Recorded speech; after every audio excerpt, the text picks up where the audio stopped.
Perestroika, Centani, and welcome to another episode of the Godfather Part 2 Minute. With me, Alex Robinson. And with me, Andy Robinson. And together, we're here to talk about minute number 65 of the Godfather Part 2. All right, Alex, repeat after me. E minuto. Numero. This is one of my favorites. 60. Cinque. Oh, Cinque. Cinque. Oh, forget it. Forget it. Let's go back. We gotta go That'll back. be the end of this week. We'll try it again right. next week. So until next time, always remember. Minute 65 of The Godfather Part 2. It goes a little something like this. While the football game is blaring in the background, Mikey and our friend from Miami discuss the Corleone's plan to handle Frank Pentangeli. Mrs. Roth then comes in to deliver a sandwich. I wrote sandwiches, but Mikey specifically did not want a sandwich. No sandwich. No sandwich. Michael, no sandwich Corleone. Smaller potatoes, no sandwich. She comes in to deliver a sandwich and to lower the volume of the television, and then Roth confides that he's old and he's sick. Mm-hmm. So yeah, that's how it ends. Wow. More Hyman Roth, delicious red meat, delicious Hyman Roth red meat, scrumptious dialogue. This is kind of one of those minutes where you need to almost hear, a summary doesn't do it justice. You got to hear the lines. Yeah, because it's well, that's every line. I guess we'll get to it. We'll get there, Pop. Okay, all right. Well, the first line right off the bat, he says no. Mikey says nobody wants. Oh no, Hyman says nobody wants another war. Nobody wants another because war. In the previous minute, Mikey said he didn't want. He said there's going to be bloodshed, but I want to make sure want to know ahead of doesn't time. turn into a war. Yeah. Is that true that nobody wants another war? Well, I wonder if I guess another war. I guess in the sense that you'd rather the other person just surrender. No one wants to put the effort into a war. Yeah, they don't have to. So, but no one wants to be a chump and lose territory, lose power. Yeah, no one wants to lose money, power, success, or good health. It's the most important thing. It sounds like he's working for a Blue Cross Blue Shield. Right? Tuna fish? Well, bigger than Etna. Oh, that'd be so fun. Hey, if there's a fan out there who's really good at video editing and overdubs and all that stuff, take a health insurance exchange commercial and superimpose Hyman Roth in it and him saying those things about health and being sick and heart attacks. Well, years ago, many years ago now, we'll say in the 80s, I think, there was a commercial for a vacuum cleaner where they took a Fred Astaire movie where he was dancing with a broom, and they digitally replaced it with a vacuum cleaner. Yeah, whatever the vacuum cleaner, really? The hand, whatever the vacuum cleaner they were promoting, and it was in a commercial. So you saw Fred Astaire dancing around using a Electrolux, like vacuuming. Pretty well, much. Basically, the point is that it was it's one of those light vacuum cleaners where it's instead of using a broom, you use this very light vacuum cleaner. It's light on its bristles. It's light on its bristles. And so it was somewhat controversial because they were taking a movie and basically vandalizing it to put it into a commercial. So basically it would be as if Paramount licensed out Hyman Roth going, that's the most important thing. And then he's like, and that's why I recommend everyone use this. I have to assume. Is that different from Samuel Jackson advertising Capital One and I think it is different. It is different. Well, yeah, because you're taking something. When Samuel Jackson is talking about what's in your wallet, he knows he's participating in a commercial. Whereas the people who make Fred Astaire had no idea that he was going to be in a commercial for Oh, so you think the artist loses agency? Well, and I also think I don't know, that's one aspect, but I also think it cheapens the product, the original movie. It cheapens the movie. Yeah, it's the same thing. Like I remember the Beach Boys licensed "Good Vibrations" for Sunkissed. Sunkissed. Yeah. It's coming out, good vibrations. Oh, is that the song they used? Bringing you good vibrations. Yeah, and now I cannot. Oh, why'd you tell me that? I probably heard that a million times, but I forgot. Play Murray. Well, So it's the same thing with The Godfather. Like, I would hate it if every time I saw Hyman Roth, I thought of Blue Cross Blue Shield. I see your point. It would, you know. I see your point. But I have a couple of questions. Does anyone even still watch that original? Where's insurance anymore? Well, it's crazy. That original Fred Astaire movie. I mean, who goes and sees that? Well, so that's it. So you're saying there's... No, I'm not saying that's the standard. No, I'm not saying enough time it's a matter of degrees. Like, yeah. Well, clearly, legally, it's okay because the artists and I guess whoever owns the film. Yeah, I don't know about the individual artists. I'm not saying that's right. Yeah. I guess it's probably, this is wrong, but if it's something that I like artistically, I don't want it used somewhere else. But if it's something that I really don't care much about, I really don't care. I'm kind of surprised that you would take a pro stance. No, I'm not pro. I guess I just really don't care if it's something that, I mean, it could be crappy art. It could be something dumb that's just, it was a terrible movie, and now so if they use The Godfather, if they use that's what I'm saying. I don't think I would want Hyman Roth selling a lot of money in them NFTs pop. You know, and he's like, "What's that?" I think we joked about that, having them redo dialogue and have them sell products. I think we did because I think I think we did. I think it's a better move to get. For those companies, the third-party companies like Capital One and Electrolux, to make the effort to hire the actors, to have them reprise their role to do it. I'm less against that. Although, what would you think about that? It kind of, in the same way, it cheapens. It does cheapen it. It's kind of a compromise. I'm all for it. Yeah, that I'm in favor of because the movie itself stands as its own thing. Yeah, okay. That Yeah. Yeah, I mean, I could see Sonny or James Caan, I should say, doing a commercial like, next thing you know, you got to get the vacuum cleaner right up against the dirt, and then bada bing, the dirt gets sucked up. Clean it out. It would be great if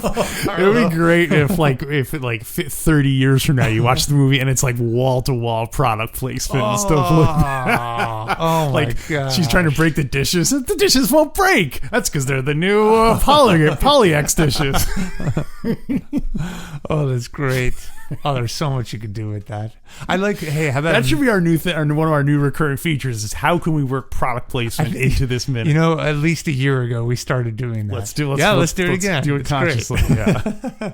Because we just agreed we don't want it done. Right? Let's do it. Well, so retroactively we have health insurance last minute when he was like, health is the most important thing, which is why you'll be happy that Blue Cross Blue Shield is looking out for you. It's a little risky to do this because I don't want to start thinking we joke too much about it anyway. It's not like anything more we do is going to ruin. Oh, you mean like you're going to see the scene and then you're like, now I always be thinking of that. I know. How about mashing up different product placements and CGI effects? So, for example, Fred Astaire's got the vacuum. He's vacuuming around with this. He's dancing around with this vacuum, and then you hear, clean it up. And then Fred Astaire moves faster with the vacuum, and Carlo's there going, clean it up. So it's that Fred Astaire movie and Godfather. It's like multiple. Yes. Yeah. And then as he's doing it faster, you could do like yakety sax from Benny Hill. So you work some Benny Hill product placement in there. He's like doing all fast and stuff. And you got 1 minute, 60 seconds to mash up as many famous movies and characters. Once Disney owns everything, then the singularity will be achieved, and everything can appear in one possible. You were talking about that, how ultimately everything's going to be mashed up, right? Yeah, that's where the world's going. Yeah. Oh. Okay, well, let's rate it. Well, so I didn't even get to my question, which is... you have a question in there somewhere? Nobody wants another war. Nobody wants another war. So my question is, where was Hyman Roth during the Battle of the Five Families? Whoa. Was he neutral? Was he pushed? Did he talk to Barzini? You know what I mean? What was he? What was his status? Do you know? No, I don't know. Oh, I don't know either. I'm just inviting speculation. I read all that in Godfather 1 in the book. The Godfather. Hyman Roth didn't exist at that time. He didn't. So. Yeah, he wasn't. I don't think he was mentioned at all in the Godfather book. I assume not. No, it was I don't probably think so. Yeah. Yeah. Well, Jewish mob smuggling molasses in the trucks owned by the Corleones. Always makes money for his partners. Loves I the don't football. know. I mean, I think he'd have to play a role in it, right? He would have to be a part of it. It's not just a territory. It's not just a territory fight among the Italian families. Right? Well, he probably has to. I don't know, because at the end, when they had the meeting of the 5 families, 5 in air quotes, because we established 6 families. He wasn't there, right? He wasn't there. Yeah. If in my CGI special edition, we're going to put Hyman Roth as one of the other people who came as far as Miami. My friend Hyman Roth, truck supplied by me, your father. Yeah. They should totally. And every time someone new is speaking, Hyman Roth under his breath goes, smaller potatoes. Smaller potatoes. Even smaller potatoes. Yeah, so I feel like a lot of those guys, the other Dons, it would probably be more like that, where they were kind of waiting to see how it was going to shake down before they allied with anyone. Mm-hmm. You know what I mean? Like, they didn't want to say, yes, I'm teaming up with Barzini, and then Mikey takes over, and they're like, oh, now what do we do? Yeah. So I'm sure a lot of them were just kind of like, let's see if they can settle this amongst them. Let's not make this a national war. Yeah. Let's just make this, a local matter. Let's keep it as small as possible. Yeah. And then the Corleones were getting driven out of New York. Yeah, that makes sense. Yeah, so it makes sense that Hyman would play it smart. Yeah, right. Just know why get involved. Why ally yourself if unless you had to. Well, the only way I could see it is if like he thought, if I like in the same way that like when 2 of your enemies are at war, you want to keep them fighting for as long as possible to weaken them both. Yeah. So he could have been like funneling money to Barzini and funneling money to Michael. Just be like, wow. So no matter who wins, he's like, see, I was always on your side. I was always on your side. So I smuggled molasses in your trucks. The trucks were still provided by your father, but we smuggled molasses in the trucks by the other family's father. I wonder if my this is turning into like a Marx Brothers. I wonder if because I wonder. Speaking of things provided by your father, in a way, isn't the whole Corleone organization provided by your father? Like, this was all handed to Mikey. Do you think Hyman Roth is whereas Hyman Roth, built his thing from nothing? So I wonder if they have like a kind of. I wonder what that first generation of Mustache Pete's, if they're like, oh, look at this new generation. They have it so easy. I didn't have a father handing me a multi-million-dollar criminal organization. Yeah. So, so you think Hyman Roth says that to kind of as a jab? Which part? Saying we haven't gotten that scene yet in Cuba. Oh yeah, the truck's like your father. Yeah. Well, he certainly I guess maybe the father thing. It's a 2-pronged thing because it's a reminder of the bond that Hyman had with his father by always bringing it up, and also I guess it's a way maybe on a subtler level of being like, he was a giant and you are just a messenger boy. Yeah. So a lot of great dialogue in this minute, Alex. Yeah. So that's when it says no one wants another war, and this is when Mikey starts talking about Frank Pantangeli going into the.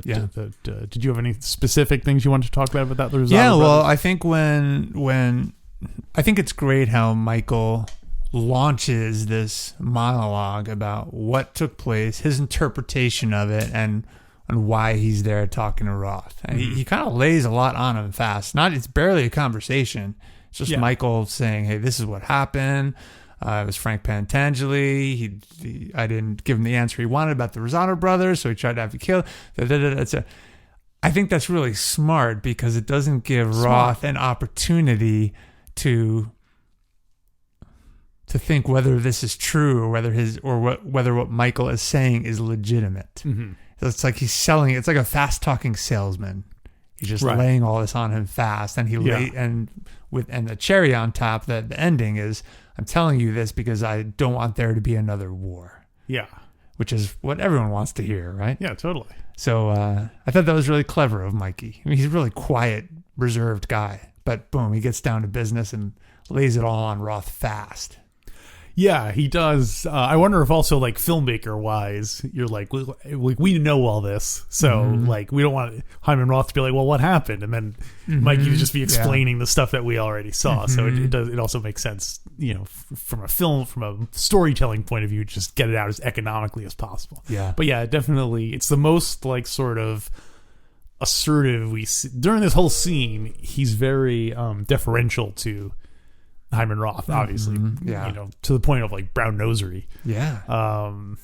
But this he does open with a much more assertive, like, this is what's, you know, I'm explaining to you the Rosado brothers, and then what does he say? Like, Frank Pentangeli's like, I'm going to visit him soon. Yeah, he says. There's such a menace to it by him saying, I'm going to visit him He was soon. stupid. I was lucky. I'll visit him soon. Yeah, that's such a threat behind it. Like, It's great. That's probably what all the mobsters, they've all learned to just talk in codes because you never know who's listening. Yeah. Right? Like, why say I'm going to kill him? oh yeah, totally. If you don't yeah. have to. Yeah, or this bug or whatever. Yeah, you don't want to. Yeah. So And Michael lives up to his word. He will visit him soon. he does. That And part he's the not very lying next about. scene. He visits him soon.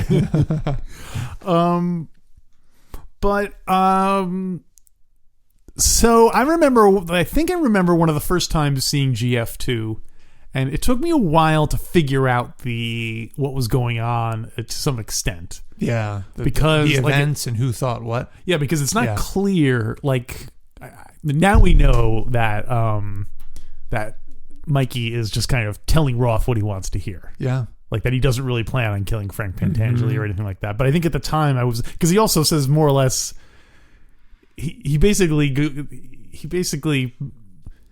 tells Frank Pentangeli that Roth is the bad guy, and then he tells Roth that Frank Pentangeli is the bad guy. So I was never sure what he really believed versus what he was telling people. Yeah.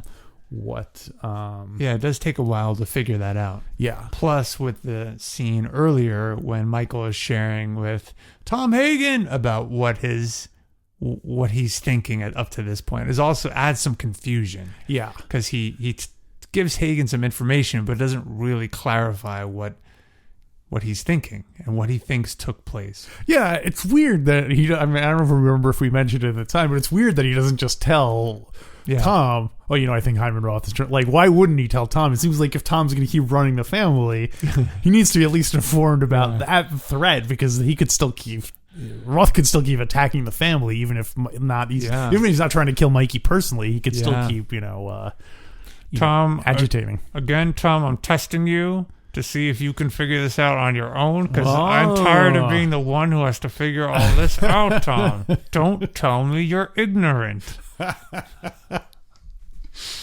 Right? Didn't we? You and I agreed he's the worst consigliere. Oh yeah, that's been well, except for I don't know if Jenko would be worse or not. He shows up after Mikey's jaw has been broken. By the way, if you send these bodyguards away, you'll have to show cause. Woo! You know, Mikey, but he already sent them away like 3 hours ago. Yeah. Yeah, he's kind of arriving too late there. I love the idea. Thanks, Tom. You really came in handy there. Yeah. Couldn't have shown up before he broke my jaw, huh? Tom's just waiting in the car until he punched Mikey in the face. He's like, that's it. Now I'm going. Mikey, why didn't you tell me it was the Rosado brothers? It was Roth, Hagen. It was Roth. What? I thought Roth was a pimp. He's all confused. Yeah, your father told me Roth was a pimp. No, he told you. Tatalia's the pimp. What? He's all hard of hearing at this point. I like the idea of while Mikey is in Miami talking to Roth and meeting Johnny Olin and all this stuff, Hagen is back at the compound running the family, but he's just like in his bathrobe and just like watching TV and eating pizza. It's like a vacation. It would have been a good B plot, every now and then they cut back to Tom and the things even worse, things are getting worse and worse. Like, Rocco, you still fish those guys out. They were killed 3 weeks ago. Who says you're in charge? Rocco. Even like a water pipe burst, like the office is filled with water and the Tom's like there like a wrench in his hand. Oh my gosh. And when every time something happens, and someone's like, what do we do? He goes, Rocco. It's like Mr. Mom. Totally. Yeah. Tom Hagen is Mr. Magoo. No, like Magoo. Tom Hagen is Mr. Mom back at the compound. He's trying to cook for all the kids, clean everything. Totally should have had like a spin-off like Ernest where Tom Hagen was doing various things. Like fish. Like fish. You go fishing. That'd be great. There's just one scene of Tom Hagen trying to care for the house. Yeah. And the fans loved it so much that they do a spin-off series of just that. It's 3 seasons of just Tom in this, 3-week or not even 4-day period. It's like real time. Where it's what a live cam. And Hagen doesn't know he's being filmed. Oh, you did it this time, Hagen. So what else you got? Great dialogue, Alex. Huge plot hole in this minute. Plot hole? Plot hole. We need a plot hole sound effect. Well, plot hole. Like someone falling into the hole. Yeah. Plot hole. Yeah, put some echo behind it. Okay. There you go. That's good. That's good. If we recall, so in this minute, Mikey says the important thing is that nothing interferes with our plans going forward. Like that's the and then Hyman says the most important thing. Which isn't, Hyman? Is health the most important thing, or is that their plan doesn't go through the most important thing? He says the most important thing? He says nothing is more important. So it's not the same phrasing. Maybe it's... we got to let the lawyers have at it. No, it does. It's perfectly logical. Health is the most important thing, and nothing is more important than our plan. Those totally are not conflicting statements. Mr. Roth, I repeat, you're a great man. We have a sworn affidavit that you said health was the most important thing. That's like Don Corleone wisdom. Health is the most important thing, but nothing is more important than avoiding a war. What? He's like, you didn't let me finish. I was going to say health is the most important thing. Other than this deal.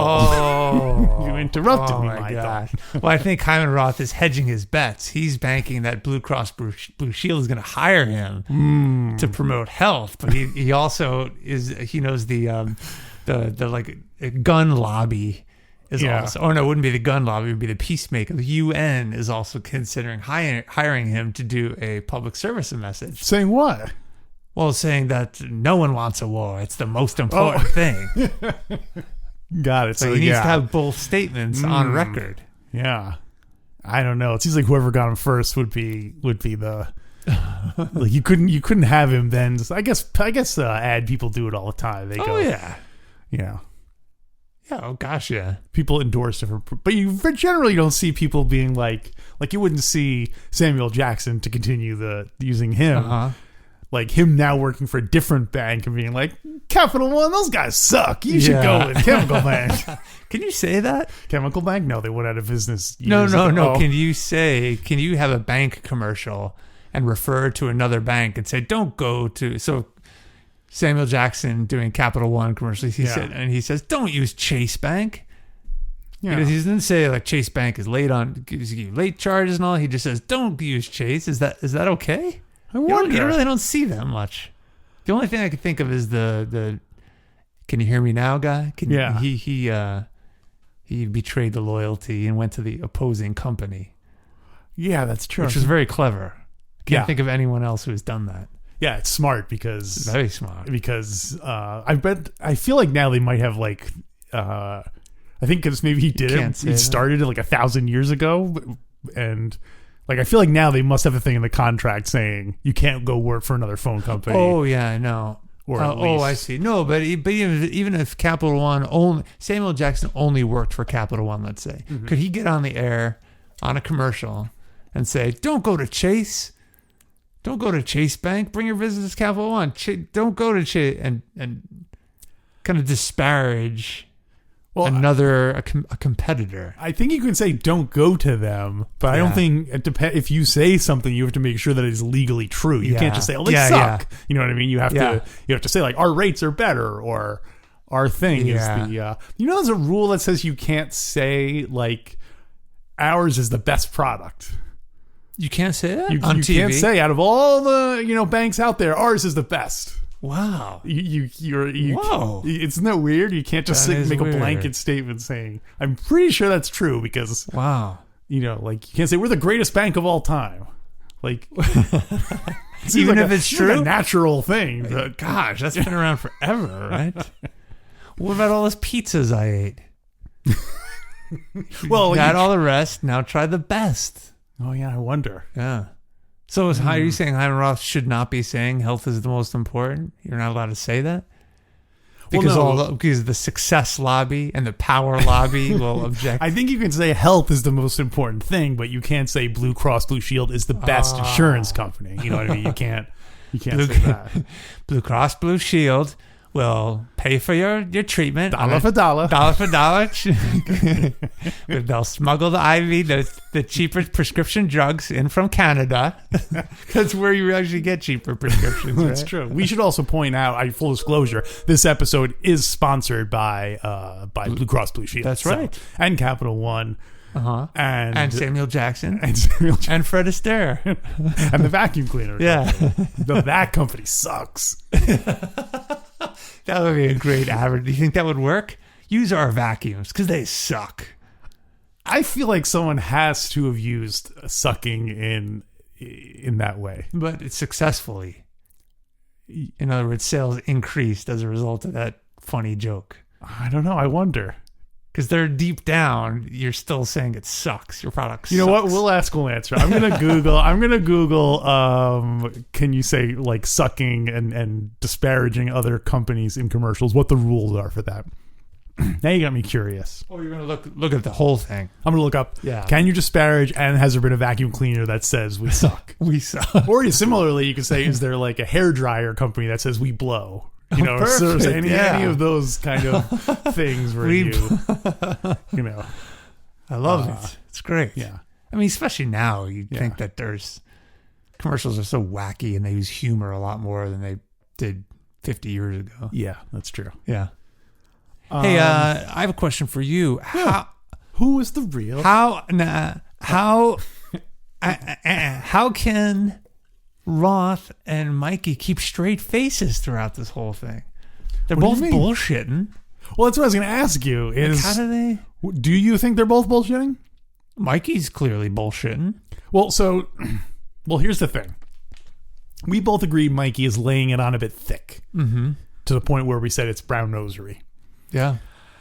It's official. It's brown nosery. Does Roth think that it is? Is Roth like, oh boy, did you hear him come in here and tell me what a great man I was? Boy, what a, was he?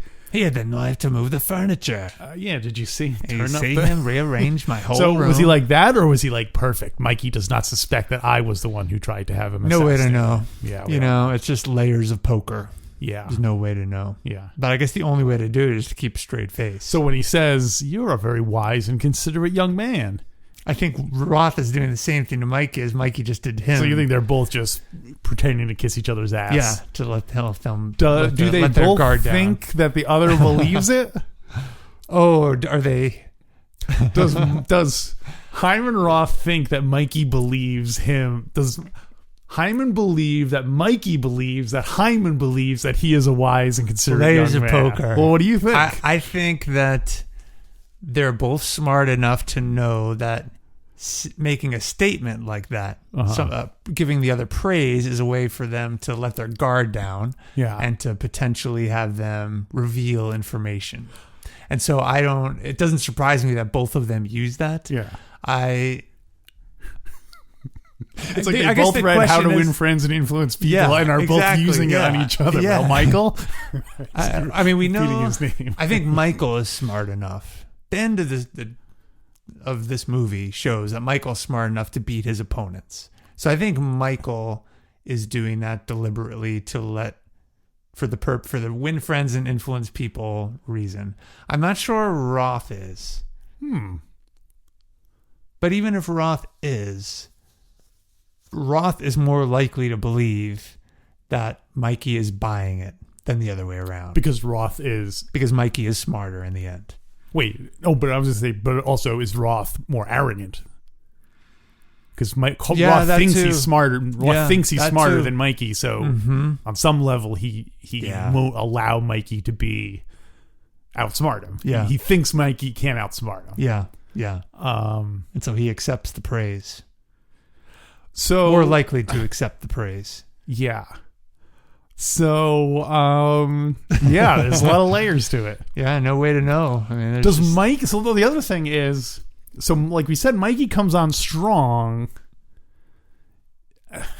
Yeah, now it's like you're trying to second guess, because does Mikey think, oh, I'll flatter Hyman Roth, and he is so vain that he will just accept that? I think so. So Yes. so Mikey. I think Mikey planned on. I mean, the fact that Mikey's even going to him and revealing all this information, and he's kind of giving power to Roth. Well, at face value, he's making Roth think that he's giving him something of value. Yeah. That's why I think in the end Mikey is smarter, and so all of this is planned on his part. Even if Roth says, "You're a wise and considerate young man," even if Roth had not said that, I wonder if Mikey had planned on saying something to praise Roth. Because then the very next dialogue line, Mikey says, "And you're a great man, Mr. And you're Roth." a great man, Mr. But Roth. I wonder, even if Roth said, "Okay, no war," if Mikey would have, if his original plan was to praise Roth anyway, it wouldn't have surprised me. Huh? Yeah, I Because wonder. Roth is arrogant. But He also, thinks he's gonna live forever. He thinks he's gonna beat old age. this guy's been having one heart attack for 20 years. I think he's pretty tough. So is he a good guy to be to representing a health insurance company, or the terrible guy? I could see it going either way. This heart attack has not killed me because Blue Cross Blue Shield. I'm your friend in Miami, Hyman Roth. Did you know I've been having the same heart attack for 20 years? Thanks to Blue Cross Blue Shield. Alex, you are a wise and considerate young man, but even you must pay at the paywall. What do I go to godfatherminute.com/support, and I can get not only the rest of this episode, but bonus content for every single episode we've ever recorded? That's right, Alex. And you're young, you have time to listen to those, but not me, because I'm old and sick. You don't think you're going to be around long? Yes.